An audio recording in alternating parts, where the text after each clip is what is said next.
नमस्कार, मेरा नाम राकेश कुमार। स्वागत है आपका राकेश कुमार ऑफिशियल का यूट्यूब चैनल पर। अगर आप रेलवे एग्जाम 2024 का तैयारी कर रहे हैं तो आपको रेलवे समान अध्ययन यानी स्पीडी जीके जीएस का बुक जो है वो पढ़ना बहुत ही जरूरी है और उसी का हम सीरीज लेकर के आए हुए हैं। इससे पहले जो हम आपका ब्रह्मांड हम लोग कंप्लीट कर लिए थे। ठीक है, ब्रह्मांड जो हम लोग कंप्लीट कर लिए थे, गांधी युग कंप्लीट कर लिए, आपका भारतीय रेलवे टॉपिक हम लोग कंप्लीट कर लिया। चलिए आज हम पढ़ेंगे भारतीय अंतरिक्ष केंद्र, जिसमें हम समझेंगे इसरो के बारे में, साथ ही साथ भारतीय आपका प्रथम उपग्रह एवं मिशन कौन कौन सा था, वो टॉपिक हम लोग आज के क्लास में कवर करने वाले हैं। तो अगर आप हमारे चैनल पर नए हैं तो चैनल को सब्सक्राइब कर दीजिएगा, क्लास अच्छा लगेगा तो लाइक कर दीजिएगा और दोस्तों को भी शेयर कीजिएगा। चलिए हम प्रश्न को प्रारंभ करते हैं। तो पहला है आपका इसरो। ठीक है, इसरो के बारे में हम समझते हैं। देखिए, इसरो का मतलब होता है, इसरो को हम शॉर्ट फॉर्म में लिखते हैं ISRO। क्या लिखते हैं? ISRO। इसरो का मतलब क्या होता है, इसका फुल फॉर्म देखेंगे तो आई से हो गया इंडियन, ठीक है, इंडियन। एस हो गया स्पेस, ठीक है। आर से हो गया आपको रिसर्च, ठीक है। और ओ से हो गया आपको ऑर्गेनाइजेशन, ठीक है। ओ से हो गया आपको ऑर्गेनाइजेशन, मतलब इंडियन स्पेस रिसर्च ऑर्गेनाइजेशन को हम क्या कहेंगे? हम इसरो कहेंगे। यानी कि हमारे भारत में आपको स्पेस से संबंधित जितने भी रिसर्च किए जाते हैं वो किस ऑर्गेनाइजेशन के द्वारा किया जाता है? तो इसरो के द्वारा जो है वह किया जाता है। बात समझ में आया? तो इसरो को जो हम इंडियन स्पेस रिसर्च ऑर्गेनाइजेशन कहेंगे। और अगर यहाँ पर हिंदी में लिखा हुआ है, ठीक है, अगर आपका हिंदी में लिखा हुआ है तो इसको आप हिंदी में आप पढ़ा जाता है आपको भारतीय अंतरिक्ष अनुसंधान संगठन कहेंगे। क्या कहेंगे? भारतीय अंतरिक्ष, ठीक है, भारतीय अंतरिक्ष अनुसंधान संगठन, अनुसंधान, और ये हो जाएगा आपका संगठन। बस समझ में है? अनुसंधान संगठन। अच्छा, इसकी स्थापना की बात हो रही है तो स्थापना कब की गई थी? तो इसरो की स्थापना की गई थी आपको 15 अगस्त, ठीक है, 15 अगस्त 1969 ईस्वी को इसरो का क्या किया गया था? स्थापना किया गया था। बात समझ में? इसरो का स्थापना कब किया गया है? 15 अगस्त 1969 ईस्वी को इसका स्थापना किया गया। इसका मुख्यालय जो इसरो का है वह मुख्यालय आपका बेंगलोर में। कहाँ पे इसका मुख्यालय है? तो इसका मुख्यालय है आपको बेंगलोर में। भारतीय अंतरिक्ष कार्यक्रम का जनक और पिता किसे कहा जाता है? तब भारतीय अंतरिक्ष का, ठीक है, भारतीय अंतरिक्ष कार्यक्रम का जनक और पिता, ठीक है, ये आपको कहा जाता है विक्रम साराभाई को। किसे कहा जाता है? विक्रम साराभाई को जो है वह भारतीय अंतरिक्ष का जनक भी कहा जाता है और साथ ही साथ भारतीय अंतरिक्ष का जो है वह पिता भी कहा जाता है। अगला प्रश्न कह रहा है कि राष्ट्रीय सुदूर संवेदी केंद्र कहाँ है? राष्ट्रीय सुदूर संवेदी केंद्र कहाँ है? इसे राष्ट्रीय सुदूर संवेदी केंद्र को शॉर्ट फॉर्म में हम VSSC भी कहा जाता है। क्या कहते हैं? VSSC। और यह आपको कहाँ स्थित है? सॉरी नहीं, ठीक है, ये आपका राष्ट्रीय सुदूर संवेदी केंद्र जो है ये कहाँ स्थित है? तो ये आपको देहरादून में स्थित है। ठीक है, ये कहाँ स्थित है? तो आपको देहरादून में स्थित है।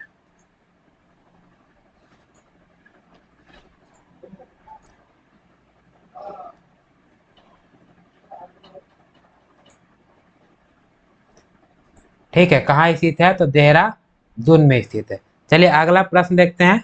ठीक है, तो इस स्लाइड में हमने पढ़ा कि इसरो को जो है भारतीय अंतरिक्ष अनुसंधान संगठन कहा जाता है या इंडियन स्पेस रिसर्च ऑर्गेनाइजेशन। इसकी स्थापना की गई थी 15 अगस्त 1969 ईस्वी को।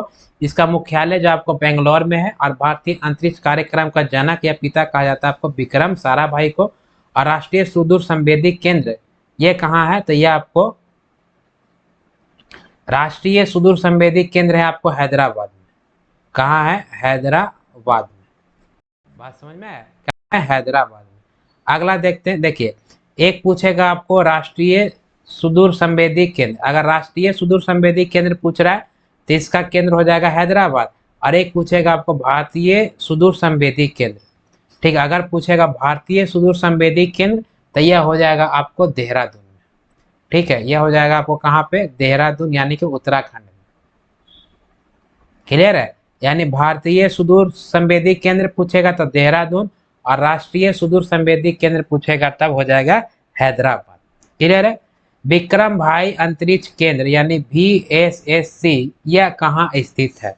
विक्रम भाई सारा मैंने विक्रम सारा भाई अंतरिक्ष केंद्र, जिसे जो है विक्रम सारा भाई स्पेस सेंटर, ठीक है। VSSC का मतलब क्या हो गया? विक्रम सारा भाई, सॉरी विक्रम सारा भाई स्पेस स्पेस सेंटर।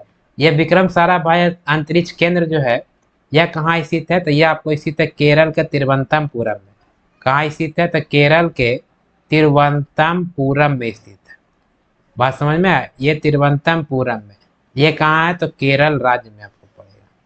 बात समझ में आया? तो विक्रम सारा भाई अंतरिक्ष केंद्र कहाँ स्थित है? तिरुवनंतपुरम में। अगला प्रश्न पूछ रहा है कि सतीश धवन अंतरिक्ष केंद्र कहाँ स्थित है? सतीश धवन अंतरिक्ष केंद्र कहाँ स्थित है? तो सतीश धवन अंतरिक्ष केंद्र स्थित है आपको श्रीहरिकोटा में। कहाँ स्थित है? श्रीहरिकोटा में स्थित है, ठीक। और ये श्रीहरिकोटा कहाँ है? तो ये आपको आंध्र प्रदेश में पड़ेगा।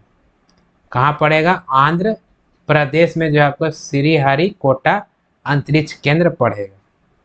बात समझ में है? यानी श्रीहरिकोटा जगह का नाम है और इस केंद्र अंतरिक्ष केंद्र का नाम सतीश धवन अंतरिक्ष केंद्र है। अगला प्रश्न कह रहा है कि स्पेस एप्लीकेशन सेंटर कहाँ है?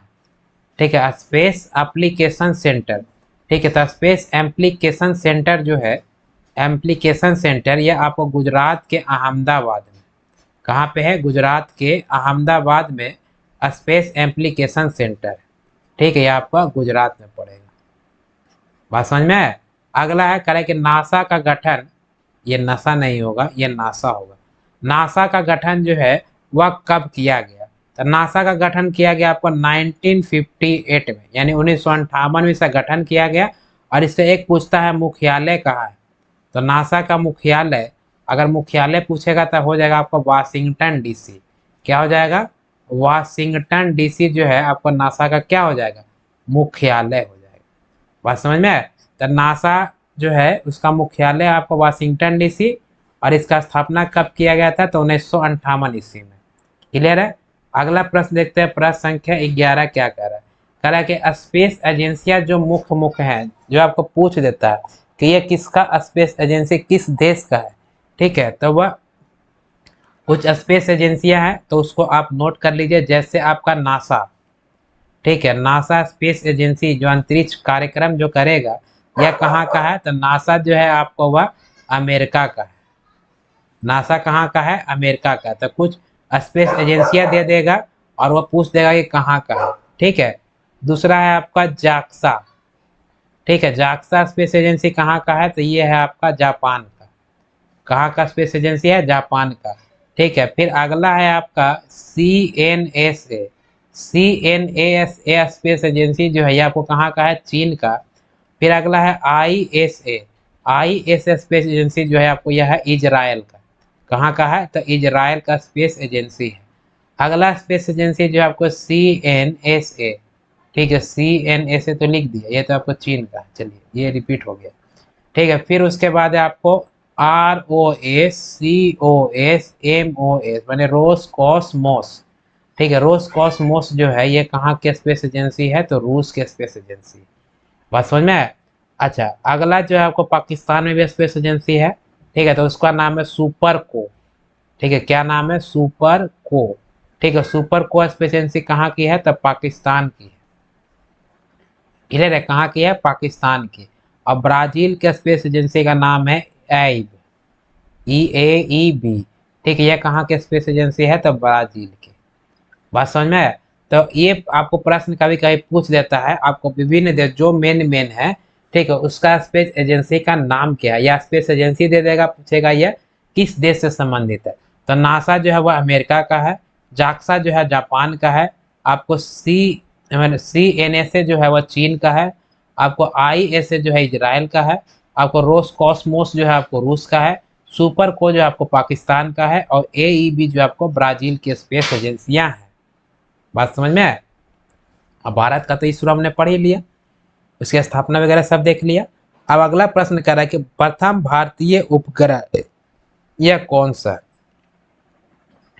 ठीक है। तो हम आज टॉपिक कवर कर रहे हैं, इसरो के बारे में पढ़ लिया हमने, और फिर कुछ स्पेस एजेंसियां देखे विभिन्न दूसरे कंट्री का, और फिर भारतीय प्रथम उपग्रह और मिशन के बारे में हम पढ़ेंगे। भारतीय प्रथम उपग्रह और मिशन के बारे में, ठीक है। तब प्रश्न संख्या 12 से जो कौन सा आ गया, तो भारतीय प्रथम उपग्रह यहाँ से आ जाएगा, ठीक है। भारतीय प्रथम उपग्रह और मिशन।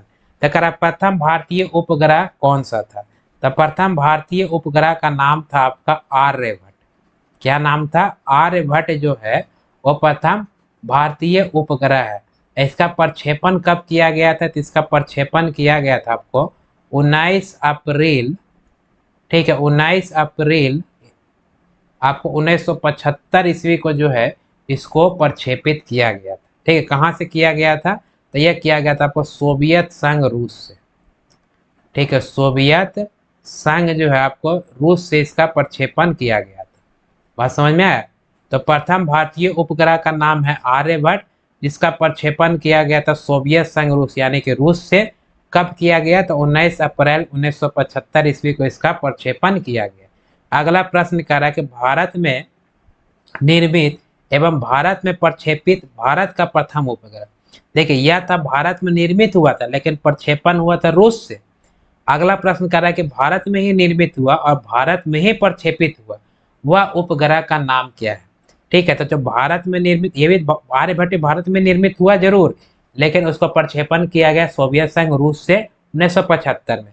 लेकिन रोहिणी जो आपको ये उपग्रह है, रोहिणी, क्या नाम है, रोहिणी, ठीक है। रोहिणी जो उपग्रह है, रोहिणी, रोहिणी उपग्रह जो है यह निर्मित हुआ भारत में ही, साथ ही साथ भारत में से ही क्या किया गया, इसको प्रक्षेपित किया गया। और इस रोहिणी को जो है शॉर्ट फॉर्म में RS-1 भी कहा जाता है। बात समझ में आया। अच्छा, अगला कह रहा है कि भारत का पहला मौसम उपग्रह कौन सा था। भारत का पहला मौसम उपग्रह, तो भारत का पहला मौसम उपग्रह का नाम था कल्पना-1। क्या नाम था, कल्पना-1। और इसका पुराना नाम भी कभी कभी प्रश्न में पूछता है, तो इसका पुराना नाम क्या होगा, तो पुराना नाम था आपका मैटसेट। क्या नाम था, पुराना नाम मैटसेट जो है इसका कल्पना-1 का पुराना नाम था, जो कि प्रथम मौसम उपग्रह। अच्छा, मौसम उपग्रह क्या करता है कि मौसम की जानकारी देती है कि जो है वह कैसा मौसम रहेगा, बारिश होने वाला है कि नहीं होने वाला, कितनी गर्मी पड़ेगी। ये सब जो अनुमानित जो आप जानकारी प्राप्त करते हैं वो उपग्रह से ही प्राप्त होता है, ठीक है। तो भारत का पहला मौसम उपग्रह का नाम क्या था, तो कल्पना-1 नाम था। अरे भारत का प्रथम चंद्र मिशन कौन सा था, तो भारत का प्रथम चंद्र मिशन जो है आपको चंद्रयान-1 था। कौन था, चंद्रयान-1 जो है वह भारत का प्रथम चंद्रमा मिशन था। और अभी तो चंद्रयान-3 कुछ दिन पहले लॉन्च हुआ और सफलतापूर्वक जो है वह चंद्रमा के धरती पर लैंड भी हुआ, ठीक है। तो भारत का प्रथम चंद्र मिशन को चंद्रयान-2, फिर इसके बाद आया चंद्रयान-1 पहला, इसके बाद आया चंद्रयान-2 और फिर आया चंद्रयान-3। क्लियर है। चंद्रयान-2 जो है वह मतलब कि कनेक्टिविटी टूट गया था, आगे डिटेल से देखेंगे, ठीक है। चंद्रयान-3 का जो है वह सफल लैंडिंग भी हुआ। अगला प्रश्न कर रहा है कि पहला पृथ्वी अवलोकन उपग्रह कौन सा था, तो पहला पृथ्वी अवलोकन उपग्रह को हम कहते हैं EOS-03। प्रथम पहला पृथ्वी अवलोकन उपग्रह था EOS-03। भारत का पहला सौर मिशन कौन सा था, तो भारत का पहला सौर मिशन का नाम था आदित्य L1। भारत का पहला सौर मिशन कौन था, तो आदित्य L1 जो है वह भारत का पहला सौर मिशन था। तो आज के लिए बस इतना ही रखता हूँ, ठीक है। तो आज की क्लास में हमने जो जो पढ़ा एक बार रिवाइज करते हैं, फिर हम क्लास को समाप्त करेंगे। क्लियर है। तो इसरो को जो है क्या कहा जाता है, Indian space research organisation, Hindi में भारतीय अंतरिक्ष अनुसंधान संगठन कहते हैं। इसकी स्थापना की गई थी 15 अगस्त 1969 ईस्वी को। उसका मुख्यालय बेंगलोर में है। भारतीय अंतरिक्ष कार्यक्रम का जनक या पिता कहा जाता है विक्रम साराभाई को। राष्ट्रीय सुदूर संवेदी केंद्र पूछेगा तो हैदराबाद, और भारतीय सुदूर संवेदी केंद्र पूछेगा तो उत्तराखंड, सॉरी देहरादून, जो कि उत्तराखंड में है। विक्रम साराभाई अंतरिक्ष केंद्र कहाँ स्थित है, केरल के तिरुवनंतपुरम में, ठीक है। फिर आपका सतीश धवन अंतरिक्ष केंद्र कहाँ स्थित है, तो आंध्र प्रदेश के हरिकोटा में। Space application centre, space application centre कहाँ स्थित है, तो गुजरात के अहमदाबाद में। नासा का गठन किया गया था सन 1958 ईस्वी में। इसका मुख्यालय कहाँ है? तो वाशिंगटन डीसी इसका मुख्यालय है। क्लियर है। अगला कह रहा है कि कुछ अन्य देश के स्पेस एजेंसियां जो एग्जाम में पूछे जाते हैं, जिसमें नासा कहाँ के स्पेस एजेंसी? अमेरिका का, जाक्सा है जापान का, CNSA है चीन का, ISA है इजराइल का, और रोस कॉस्मोस है आपका रूस का, सुपर को है पाकिस्तान का, AEB है आपका ब्राजील का। प्रथम भारतीय उपग्रह का नाम क्या था? आर्यभट्ट, जिसका प्रक्षेपण हुआ था आपको 19 अप्रैल 1975 में। कहाँ से? सोवियत संघ रूस से। और कह रहा है कि अगला जो था भारत में निर्मित भारत में प्रक्षेपित उपग्रह का नाम था आपका रोहिणी, जिसे RS-1 भी कहते हैं। भारत का पहला मौसम उपग्रह का नाम था कल्पना, जिसका पुराना नाम आपका मैटसेट है। भारत का प्रथम चंद्र मिशन जो आपका चंद्रयान-1 है, और अभी जो आपका चंद्रयान-3 आपको सफल लैंडिंग हो चुका है। अगला प्रस्ताव पहला पृथ्वी अवलोकन उपग्रह, तो EOS-03 भारत का पहला सौर मिशन आपको आदित्य L1। ठीक है, तो आज के लिए बस इतना ही। इसके आगे जो भारतीय अंतरिक्ष केंद्र का जो भी प्रश्न है उसको हम डिटेल से अगले क्लास में हम समझते चलेंगे। इस प्रकार से जो है स्पीडी जीके का जो है वह सीरीज जो आपको प्रतिदिन क्लास आपको मिलते रहेगा। ठीक, बाकी इतिहास तो हम पढ़ ही रहे हैं, साइंस भी आपका क्लास जल्दी आने वाला है, और साथ ही साथ जो आपको मैथ में भी आपका क्लास चल रहा है। तो अगर आप हमारे चैनल पर नए हैं तो चैनल को सब्सक्राइब कर दीजिएगा, क्लास अच्छा लगेगा तो लाइक कर दीजिएगा, और अपने दोस्तों को भी शेयर किए जो रेलवे एग्जाम का तैयारी कर रहे हैं। तो देखते रहिए, सीखते रहिए, और रेलवे नौकरी का यानी सरकारी नौकरी का सपना पूरा कीजिए। फिर मिलते हैं अगले क्लास में, तब तक के लिए जय हिंद, जय भारत, नमस्कार।